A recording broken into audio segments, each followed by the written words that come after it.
Formula ఈ రేస్తో రాష్ట్రానికి వచ్చే ప్రయోజనం ఏమీ లేదని ఉప ముఖ్యమంత్రి మల్లు భట్టి విక్రమార్క అన్నారు. మంగళవారం ఆయన మీడియాతో మాట్లాడుతూ ఫార్ములా ఈ రేస్పై మాజీ మంత్రులు బీఆర్ఎస్ నేతలు చేసిన ఆరోపణలను తిప్పికొట్టారు. ఫార్ములా ఈ రేస్ గురించి ప్రజలకు వాస్తవాలు తెలియాల్సి ఉందన్నారు. సెక్రటేరియట్ బిజినెస్ రూల్స్ ప్రకారం ఫార్ములా ఈ రేస్ కు అనుమతి లేదన్నారు. వాళ్ళెవరో హైదరాబాద్ కు వచ్చి వెళ్లడానికి 100 కోట్లు కట్టాలా అని ప్రశ్నించారు. ఇది బిజినెస్ రూల్స్ కు భిన్నమైనదన్నారు. ప్రతి పైసా రాష్ట్ర ప్రజల అవసరాల కోసం ఖర్చు చేస్తామని స్పష్టం చేశారు. గత ప్రభుత్వం రాష్ట్ర ప్రయోజనాలను తాకట్టు పెట్టిందని ఆరోపించారు. ఫార్ములా ఈ రేస్ పై మాజీ మంత్రులు అనవసరమైన ఆరోపణలు చేస్తున్నారన్నారు. ఈ రేస్ విషయంలో తమ ప్రభుత్వం సరైన చర్యలు తీసుకోలేదని, ఈ రేస్ వెనక్కి వెళ్లడంతో నష్టమని విమర్శలు చేస్తున్నారని, కానీ అది వెనక్కి వెళ్లడంలో మనకు వచ్చిన నష్టమేమీ లేదన్నారు. ఓ కంపెనీ టికెట్లు అమ్ముకొని లబ్ధి పొందిందని, ఇందులో 3 వాటాదారులు ఉన్నారన్నారు.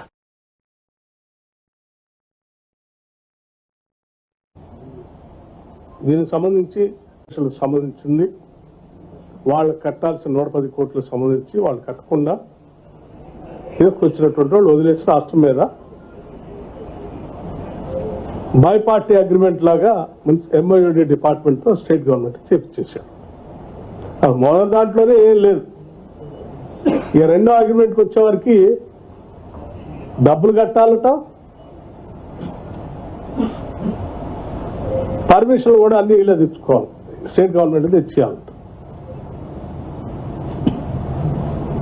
మరి స్టేట్ గవర్నమెంట్ ఏంటి దీంట్లో చాలా పోనీ ఇది ఏమన్నా సెక్రటేరియట్ బిజినెస్ రూల్స్ ప్రకారం ఏమైనా చేశారా, మంత్రి గారు ఏమైనా సంతకం పెట్టి చేయించారంటే వారి సంతకం కూడా పెట్టలేదని సమాచారం తెలుస్తా ఉంది. క్యాబినెట్ అప్రూవల్ ఏమైనా పెట్టి చేయించారంటే అది లేదు.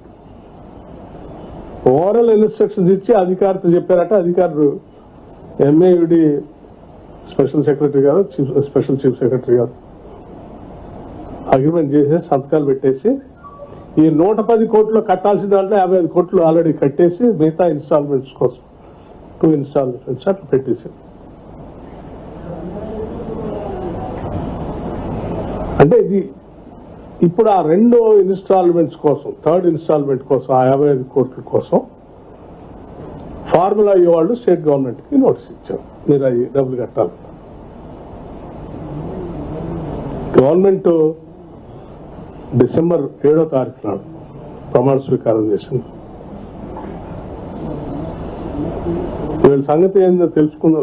ఇదేంది వారు మంత్రి గారు, మాజీ మంత్రి గారు ఎక్స్ లో, ట్విట్టర్లోను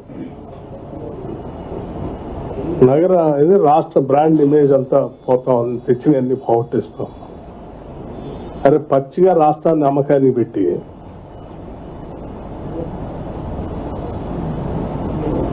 ఒకటేమో ఆ కంపెనీకి వస్తే ఇంకోటి ఫార్ములా ఈరేస్. మరి రాష్ట్రం ఏంటి, రాష్ట్రానికి వచ్చే ఆదాయం వీటన్నిట్లో అంటే లేదు. వాళ్ళు వచ్చి అక్కడికి వచ్చి చూసిపోతే హైదరాబాద్ నగరం ఇమేజ్ దొరుకుతుంది. వాళ్ళు చూసిపోవటానికి 110 కోట్లు కట్టాలా.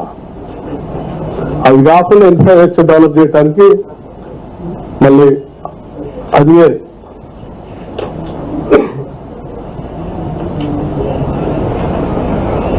ఇన్ని డబ్బులు కట్టి రాష్ట్రం సాధించింది ఏంటి అంటే ఏమి లేదు. సో మీరు చేసిన తప్పిదాన్ని, బిజినెస్ రూల్స్ కి పూర్తిగా భిన్నంగా మీరు చేసినటువంటి తప్పిదాన్ని మీకున్నటువంటి ఒక రకమైనటువంటి కోరికలను తీర్చుకోవటం కోసం రాష్ట్ర ప్రయోజనాలని, రాష్ట్ర ఆస్తుల్ని, రాష్ట్ర వనరుల్ని వాళ్ళు తాకట్టు పెట్టేసి అప్పనంగా ఇచ్చేసి జరిగే నష్టాన్ని కాపాడిన రాష్ట్ర ప్రజల కోసం ఇప్పుడు వచ్చిన ప్రభుత్వం ప్రయత్నం చేస్తుంటే రాష్ట్రానికి